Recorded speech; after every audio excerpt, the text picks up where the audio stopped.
Now, as we all know, in the last fall, wildfires devastated the state of California, ripping through communities, devastating everything they touched. In southeastern Pennsylvania, in the last 6 or 7 years, heroin and opioids have been our wildfire. They have ripped through communities, destroying and killing everything they have touched. But sometimes you've got to set a fire to stop a fire.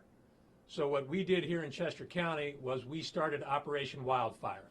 In the last 60 days, we told our drug law enforcement officers, put down what you were doing, and we are going straight at the dealers of heroin and opioids. And for the next 60 days, all we are doing is going straight at them. We are going to unleash wildfire on them. And over the last 60 days, how many drug dealers did we manage to take down? How many defendants did we manage to arrest? 20, 30, 40? Try 77. 77 separate defendants dealing drugs, running guns were arrested over the last 60 days. Chiefs, if you could spin those around, please. 77 defendants taken down, burned by Chester County's wildfire. My name's Tom Hogan. I'm the Chester County District Attorney. Up here with me you have some of the chiefs, law enforcement, who contributed their guys to working on Operation Wildfire. What we'll do today is I'll go through the basics of Operation Wildfire, tell you what went on, how we did it, what the results were, and then the chiefs will talk to you a little bit about the contributions that their guys made and the team approach that we have. So chiefs, if we could go ahead and lay those up on the easel.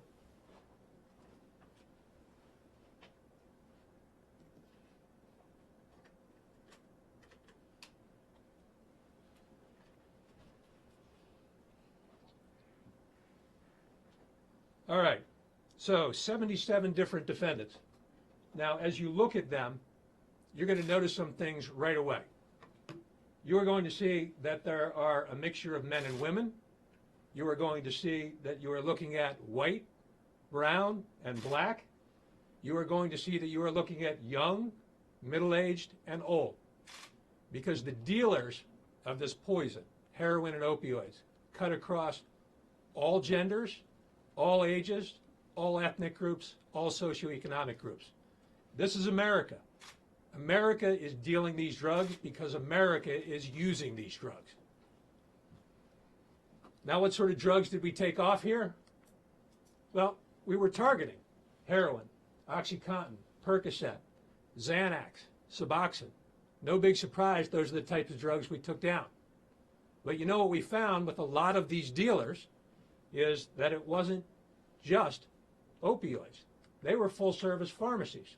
We would go to them to buy heroin, go to them to buy oxys, and they would then offer us cocaine, powder coke, crack cocaine, and crystal meth.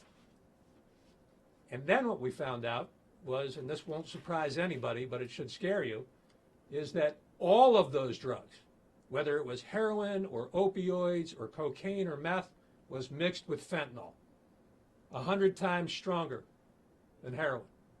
So no matter what you're buying on the street, whether it's heroin, whether it's crystal meth, whether it's cocaine, you are going to find fentanyl in it. And just a few grains next to the penny here, just a few grains is enough to kill you. So how many doses are we talking here that were taken off the street? Well, there's a heroin baggie, all right? An unstamped, clean heroin baggie. I wouldn't handle one that had fentanyl in it, because just the contact with it could sicken any of our officers. But I want you to think of this entire room. We took out over 7,000 doses. This entire room covered, floor, wall to wall, with these baggies. That's how many doses got taken out. Now think about 7,000 doses of heroin, fentanyl cut cocaine, fentanyl cut crystal meth, and think about 7,000 potential deaths. If you get 7,000 doses of that type of heroin, you're going to be looking at a couple of hundred overdoses, and you're going to be looking at some deaths. So 7,000 potential doses of death. Now what else do you get? What automatically goes along with drugs? Guns, right? 100%. If you're looking at drug dealers, they have to be protecting themselves with guns. So yes, we took down a bunch of guns during the course of this, and we took down semi-automatic handguns, and that's not all that we took down. There were also a good number of semi-automatic assault rifles. And it was interesting that as we were dealing with the drug dealers, that yes, you expect during search warrants we will take off guns, but it wasn't just that we took them off in search warrants. Some of these guys were directly selling guns to us. We would go to buy drugs from them, and the next thing you know, they'd be offering to sell us guns. So we could buy directly from some of these people guns. And these are not folks who are federally licensed firearms dealers. These are people who had prior convictions. These are people who had no business having guns in the first place. And they were mixing it in with the drug game. Guns and drugs always go together. So what are these defendants charged with? Well, obviously they're charged with drug trafficking. They're charged with drug dealing. They're also charged with firearms offenses, gun trafficking, being illegally possessing firearms, conspiracy. A lot of them were working together. And then, of course, if you're dealing with these doses of poison mixed with fentanyl, some of the people you're dealing with are going to be killing people. So, mixed in here, Jeremy Yarnell is charged with drug delivery resulting in death. And then we have a mother and son team, Doreen Harner and Patrick Harner. Doreen Harner and Patrick Harner are charged with drug delivery resulting in death. Because if you are a drug dealer, you are dealing heroin mixed with fentanyl, you are going to kill some people. All right, so that's Operation Wildfire. Now, for those of you who have seen heroin and opioids, you are thinking to yourself, another prosecutor who thinks he's going to be arresting his way out of this problem. What a dope. And you're right. If that's all we were doing, then you would be totally fairly saying, what a dope. But that's not all that we're doing here in Chester County. We realize that arresting and incarcerating is just one part of fixing this problem. What else do? We divert. Drug court. We've had a drug court for 25 years. Everyone in the last 5 years has been rushing in and saying, you need to divert users. And that's absolutely right. We don't need to send those people to jail. We need to get them treatment and get them cleaned up. We've had a drug court for 25 years. It is a great idea. It works very well. It cleans them up and gets them out of here without any charges. Gets them back into society. We educate. We go out to the schools. We don't just go to high schools, we go to middle schools, because that's where this problem starts, with 12 and 13-year-old kids. And we talk to them about the dangers of heroin, the dangers of opioids, the dangers of their prescriptions. And we try to stop that problem before it starts. We look for simple solutions. Prescription drug drop boxes. Look at this. 1,300 pounds in 2014, 2,900 pounds in 2015, 2016, 8,000 pounds, 2017, 10,000 pounds of prescription drugs taken off the streets. We didn't have to do Operation Wildfire to take all those doses of drugs off the streets. We just put boxes up in the police departments and let people drop them off for us. Simple solutions. What else do? Well, Narcan, the Good Samaritan law. We went, then Delaware County District Attorney Jack Whalen and then Senator Dominic Pileggi and I got together and we drafted the law that gave Narcan to first responders. And we drafted the law that said if you're a Good Samaritan, if you stay with somebody who's overdosing, call 911. We will immunize you from being prosecuted. Why? Because every life matters. And here in Chester County, we have saved over 400 lives with these Narcan saves. And that's just good thinking. That's good legislation. That's good working together. What else do? Well, we've got the warm handoff. When somebody overdoses and goes into an emergency room, the first thing they want to do after we've saved their life with Narcan is they want to walk out and get high again. And that's a lot of times when they will die. So we have figured out how to get the warm handoff into the emergency rooms. Warm handoff has people who are social workers, treatment workers, guiding those addicts into treatment, which we have an option to do here in Chester County. So again, you've got to think about how you can stop this problem, not just arresting your way out of it. And then you've got to find the pressure points. 5 or 6 years ago, after looking at this problem very hard, before anybody else in the national consciousness was really thinking about it, we realized that it was the prescriptions, the doctors, that were causing this. We went to the doctors to educate them. They walked out on us at first. They did not want to hear it. I had doctors who wouldn't talk to me after we told them they were the ones causing this problem.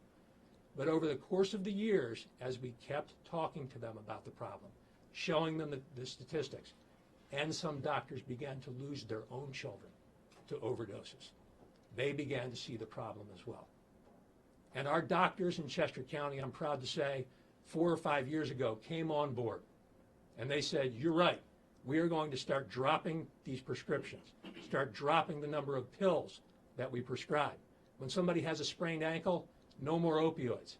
When somebody gets their wisdom teeth out, we're not going to prescribe 30 days worth of opioids. Our doctors were some of the best, and they got on board. And now, nationwide, finally, the prescription numbers are going down. The number of pills per prescription is going down. When our doctors came on board, that was the beginning of the change, the beginning of the difference. And you know what? You can't do this alone. We have a task force that coordinates absolutely everything, because you can't just have law enforcement do this. It can't just be those of us up here with guns and badges doing this. You have to have treatment providers, social workers, insurance people, teachers, parents, all working together. And that's what our task force does. And you know, Delaware County had one, we put one together, Montgomery County put one together, Bucks County put one together. You know which is the one county in the southeast that does not have a coherent working task force for heroin and opioids? Philadelphia. The one place where we're getting most of this heroin and opioids is Philadelphia, and that is the one place that does not have a coordinating task force to put all of these different parties together. And I'm begging Philadelphia, get a task force together. City council, mayor, DA's office, get one together and help the rest of us out, because you are the source of many of our problems. So at the end of the day, what are the results? Do I have any good news? Because the last 4 or 5 years, once our doctors turned around, I've been telling people there's good news and there's bad news. The good news is we've gotten to our doctors. They are listening to us now. They will start to reel in the prescriptions. We will start to turn the tide of this battle. But I said the bad news is for the next 3 to 5 years, we're going to see more overdose deaths. Because as people come off those prescriptions, some of them are going to fall into heroin. And heroin's cut with fentanyl. And some of them are going to die. So for the last 3 or 4 years, we have seen increases in the overdose deaths. 2017 was the highest we ever saw. 144 accidental overdose deaths. Now, that's way less than you see pretty much anywhere else in the Southeast. And so people think that's pretty good. That's not. Yeah, I realize Philly had over 1,000 during that time period. We only had 144. But for us, 144 is a lot. And for the families who lost kids, every one of those is a tragedy. 2018, though, this past year, as of looking at the numbers to date, 101. A drop of almost 30%. What does this mean? This means you are beginning to see actual progress made in this battle against the scourge of heroin and opioids. Working together with these people from law enforcement, these chiefs, working together with our doctors, working together with our parents, working together with our schools, we are starting to turn the tide.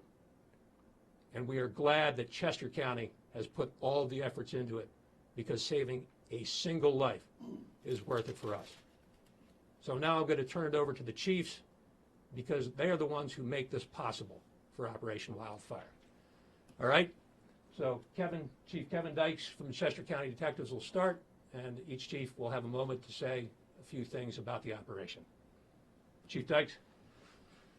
Good morning. This collaborative effort with all the law enforcement agencies involved, I can't thank them enough for the effort, the lending of manpower, because without that, this is not successful. So with that being said, I would like to say thank you. I know you have other responsibilities within your jurisdiction, but you see the importance of why we need to come together to attack this epidemic. Thank you. Chief Jack Loffer, Coatesville Police Department. Good morning. As Mr. Hogan referred to it, the scourge of heroin and opioid in our communities, reflected in our graphic here today, it truly is irrespective of any class, color, creed, or condition. It's in every community. It's not just the cities. It's not just the boroughs. It's in the cities, the boroughs, the townships. It's reflected up here, Oxford Borough, Phoenixville, Tredyffrin Township, City of Coatesville. That means you have to attack it, as District Attorney Hogan referred to it, with a team approach, with a task force, because no one community can fight this. It takes that team approach, partnering with your local, your state, your federal, your county prosecutors, and approaching it from that respect. That's the only way we're ever going to get a handle on this, and including all the other agencies that Mr. Hogan referred to as part of the task force, because law enforcement is not the only answer. Thank you. All right. Superintendent Mike Beatty, Tredyffrin Township. Thank you for the effort of your team and all the people that participate in this program. It's a big undertaking, 60 days of work by some dedicated people, but the bottom line is partnerships to help our communities and help the region. This is not a victimless crime. People are dying, families are impacted day in and day out as they deal with the issues that the people that are selling these narcotics and drugs are spewing in the different communities. It's important for us to work together, to be a team approach, to try and get the results that we're seeing. These are positive numbers, but we still have to continue all the different avenues that we're exploring, and we're going to work hard together to try and get those numbers even lower. Thank you.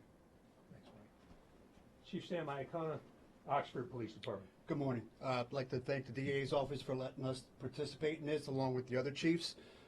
Just the beginning. It's kind of like a game. Maybe this is like the first quarter of a football game. But in Oxford, we plan on continuing on fighting this issue along with assisting the DA's office along with any other police department in Chester County and really putting a dent into the issue. Thanks. Thanks, Sam. And Chief Tom Sostrom, Phoenixville PD, on his new hip, so. Once again, I would like to thank the Chester County District Attorney's Office, Tom Hogan, and the Chester County Detectives for putting this operation together. The Borough of Phoenixville support these operations 100% because it allows us to broaden our resources. At the conclusion of Operation Wildfire, I stood here and I stated that we aren't done. And this part 2 of the operation pretty much can attest to that we weren't done.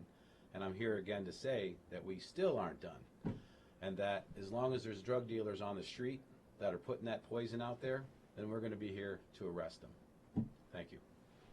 Thanks, Tom. And Assistant District Attorney Michelle Barone will now answer any questions you might have because Michelle has actually been running this operation from the ground. So can you sort of elaborate on, was there a network? I know that these are individual defendants, clearly, but did you see coordination between the defendants?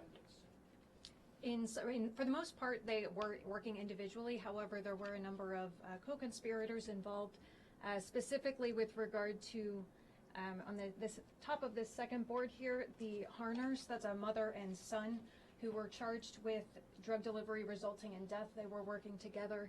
And throughout the board, there are a couple people that were working in concert or leading our informants to other drug dealers for other drugs that they were not themselves selling. So, I mean, what you have here is a logistics issue. I mean, people are moving product you're saying there's 77 individuals, there must be some sort of centralized, in there? I mean, how else, where do they obtain these things? So the simple answer to that, and this is why it's so important for Philadelphia to get involved, is out here in the counties, we can take out the mid-level and street-level dealers. But when they are going to get their weight in heroin, they are going into Philadelphia. And they are getting direct contact in Philadelphia and picking up weight there and bringing it back into the counties. So the demand still remains, of course. Their jobs will be replaced. There will be new dealers, of course.